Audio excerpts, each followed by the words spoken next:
Perdón, porque es que hay algo que no sabéis. A ver, el pueblo de Santa Claus... Me centro. El pueblo de Papá Noel, que está en Rovaniemi, en Finlandia, tiene forma de reno. O sea, la forma de las calles del fucking pueblo de Papá Noel tiene forma de Rudolf. Ahora que llega Navidad vais a tener 2 vídeos, 2 y no 1, sobre la Navidad y su diseño y su arquitectura. En este vídeo de aquí vamos a ver la historia del Santa Claus finlandés, la festividad pagana del Joulupukki y de un señor vestido de cabra que iba por las casas castigando a los niños. Pero sobre todo veremos por qué el actual pueblo de Papá Noel tiene esa forma de reno. Spoiler, es porque así lo diseñó el arquitecto finlandés Alvar Aalto, que es de mis favoritos, así que ya podéis estar atentos porque esto entra a examen. Y yo creo que Alvar Aalto se merece un buen like para este vídeo. Y el segundo vídeo será antes de Navidad, el miércoles 22 de diciembre de 2021, así que ya os lo podéis apuntar en la agenda o activar la campanita para que os avise cuando saque ese vídeo. Será un vídeo sobre la arquitectura tradicional finlandesa, algo más como la casa real de Papá Noel, sobre si Papá Noel vive realmente en una sauna, sobre los colores a los que asociamos la Navidad, como el rojo o el verde, y sobre la historia de San Nicolás. Pero el 3, 4 y 5 de diciembre vais a tener un pequeño avance de ese vídeo en el market virtual, o sea, en el Instagram del Callejón Mágico. Ya formé parte de esto en un Halloween con los vídeos de Tim Burton y repetimos ahora para el solsticio de invierno. En fin, que me enrollo. Yo soy Pau Emellus con M de We Wish You a Merry Christmas y esto es Navidad en Deconstruyendo el Cine. We wish you a Merry Christmas, we wish you a Merry Christmas.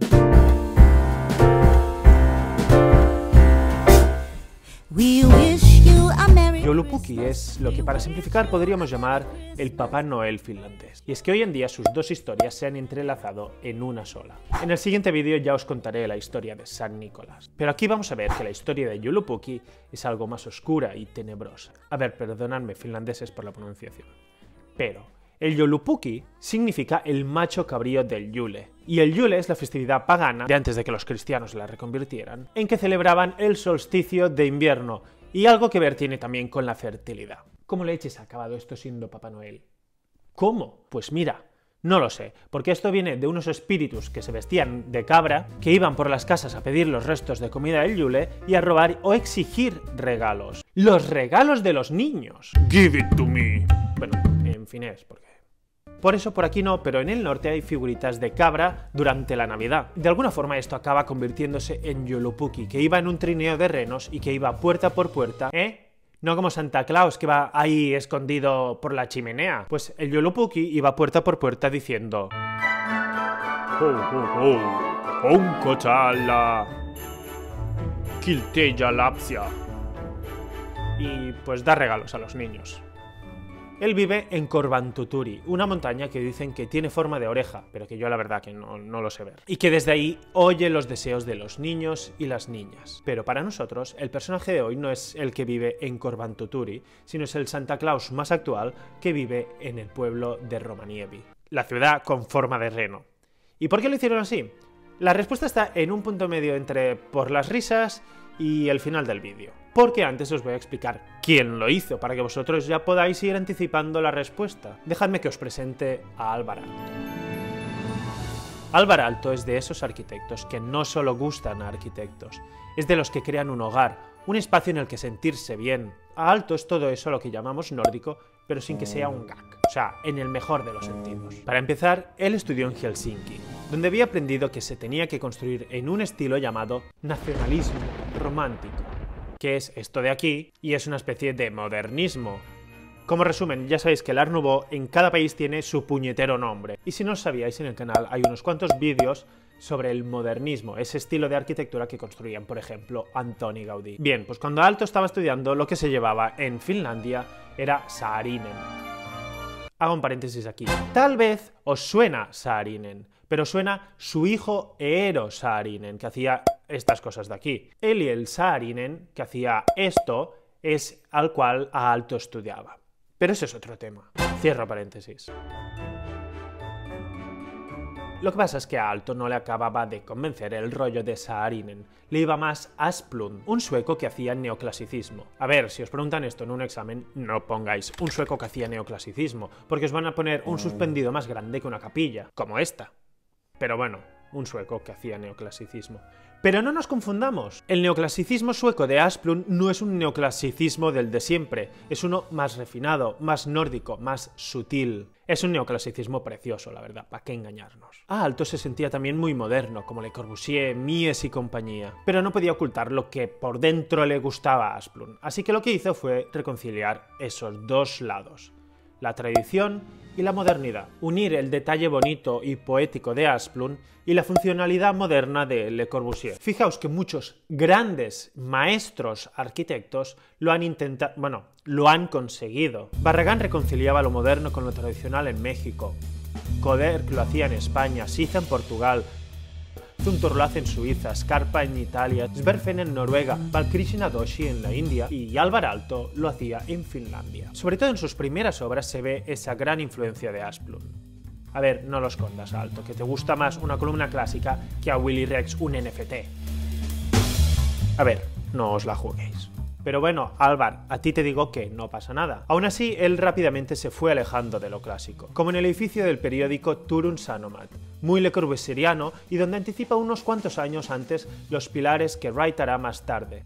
Y que hay que reconocerle a Frank Lloyd Wright que los hizo mucho más finos y trabajados, pero es que por eso era otro maestro. Quien, por cierto, dijo de Alvar Aalto cuando vio su pabellón en Nueva York que era un genio. Y eso, viniendo de Wright, que creo que solo se lo decía a sí mismo, ya es bastante. Pero la primera obra maestra de Alvar Aalto es el sanatorio antituberculoso en Paimio. Aquí él deja un poco ese clasicismo y se pone funcionalista. Busca el sol y la luz para sanar a los pacientes. Junto con su mujer Aino Aalto diseñaron una serie de muebles que pasaron a la historia. Y me preguntarás, ¿a qué viene esto ahora, Pau? Pues porque diseñaron, por ejemplo, el sillón Paimio, pensado no por estética, sino expresamente para el proyecto del antituberculoso, consultando con médicos la mejor inclinación posible para que los enfermos puedan respirar mejor. Es que ese edificio y su contenido es una herramienta médica, es la mayor herramienta médica del mundo. Si hasta diseñaron el lavamanos para que el agua no hiciera ruido o salpicara. En cuanto a muebles, diseñaron también un taburete que seguramente os suena a la imitación que hicieron una famosa marca sueca de muebles. A Aalto le encantaban los muebles modernos. Era un fanático de Breuer, tanto que se compró un sillón pero se llevó una decepción. No sé si luego lo vendió o lo puso en Wallapop o qué, pero no pudo soportarlo. El acero era frío al tacto y ruidoso al moverlo. Era poco humano para Aalto. A ver, a los Aalto les gustaba o les interesaba la industrialización porque ofrecía la posibilidad de socializar el diseño, que fuese asequible para todo el mundo. Pero le daba miedo la estética que podía darle a los productos de máquina. Por eso se pasaron rápidamente a la madera. ¿Por qué? Te puedes preguntar tú. Pues porque es más natural y porque en Finlandia de madera sobra. Aino y Alvar trabajaban en equipo. Todo pasaba por ella también, así que ella también se merece ese reconocimiento. Ambos buscaban una plena atención al detalle, al funcionalismo, como que los taburetes se pudieran apilar, pero buscaban también lo bello y lo emotivo. Así diseñaron la biblioteca en Viipuri, que se entiende como un montón de soles sobre un acantilado. Luego os explico un poco el porqué. Los proyectos de los Aalto se explican bastante en volumen. Se entienden también en la sección longitudinal, o sea, si cortas el edificio a lo largo. Así, por ejemplo, podemos entender el techo acústico ondulado, o sea, para que no se oiga mal el auditorio. Esto, por cierto, les encantaba. Harían también así el pabellón de la Expo Universal de Nueva York en 1938, ese que Wright vio y flipó y elogió a Aalto. Pero se entienden también mucho en planta, muchas veces en forma de abanico y muchas veces serpenteante. Insisto, me voy a hacer pesado con esto. Unían la tradición con lo moderno, pero unían también la naturaleza, lo orgánico, con lo funcional. Porque él entendía que el modelo más importante para la arquitectura no es la máquina de Le Corbusier, sino que es la naturaleza. Había que poner al ser humano en el centro, no una máquina. En este sentido, por ejemplo, hacen la Villa Mairea, con pilares que son a imagen del bosque finlandés exterior. Y lo hace así porque Maire, la propietaria, era la mayor empresaria de productos en madera de Finlandia. Todo iba bien, todo era muy bonito, hasta que empezó la guerra. Durante la Segunda Guerra Mundial, Rusia intenta invadir Finlandia. Y a Finlandia los únicos que los apoyan son los nazis. Los alemanes para Finlandia en ese momento son el mal menor. Que también, como mal menor, tiene tela. A Aalto los tolera, incluso los visita, como hicieron Mies, Le Corbusier y compañía. Pero ese melón es para otro día. En este momento Aalto decide huir a Estados Unidos. Allí recuperó esos soles para construir residencias de estudiantes en el MIT, donde recuperó también lo serpenteante y la sección longitudinal. Empieza a dejar esos revestimientos de madera y el blanco de sus obras en Finlandia y a adorar el ladrillo. Estos soles de aquí, por cierto, son un fake que te cagas, y que Zumthor repite también en una de sus obras más conocidas, Las Termas de Valls, en que coloca unas lamparitas arriba para que durante la noche pues tú lo veas igual que era durante el día. Finalmente, Finlandia se da un poco cuenta de quiénes eran sus aliados. Y en 1944, Finlandia y Rusia firman un armisticio y echan un poco a los nazis de su país. Lo que pasa es que estos piensan, para lo que me queda en el convento, me cago dentro. Y dejaron el país hecho un Cristo. Como diga una frase hecha o un refrán más así, me convierto ya en un Papá Noel directamente de 80 años. Rovaniemi había sido un punto estratégico con un aeropuerto como base aérea para los alemanes, así que destrozaron la ciudad y dejaron minas que matarían a más gente todavía. Alvar y Aino entonces empiezan a hacer planes de cómo reconstruir un país que había quedado en ruinas. Y lo que propondrá más tarde Alvar para el pueblo de Santa Claus, para Rovaniemi, es la cabeza de un reno con el estadio como ojo y con la cornamenta como vías principales. Cogía un símbolo del país, el animal más emblemático, y lo plasma en una forma urbana, en sus calles, en el dibujo de la ciudad. Esto, que os puede parecer una fricada, es un recurso que se ha hecho en muchas otras ciudades. Pero si Aalto cree tanto en lo natural, pues coge un elemento de la naturaleza y lo acaba usando como recurso de proyecto, sin más. Pero esto lo hará Alvar Aalto en solitario, porque Aino enferma y Alvar vuelve rápidamente desde Estados Unidos a Finlandia a pasar los últimos días junto a ella. Aino, quien había sido la otra pata de su estudio, su amada, moría el año 1949 y Alvar Aalto caía en picado, perdiendo encargos y ganando en copas de vodka. A ver, que antes ya le daba, porque en el MIT, mientras hacía de profesor, llegaba a las 9 de la mañana con su botella de Aquavit, que es una especie de vodka, y se ponía a dibujar y en 3 horitas, ¡plin!, botella vacía.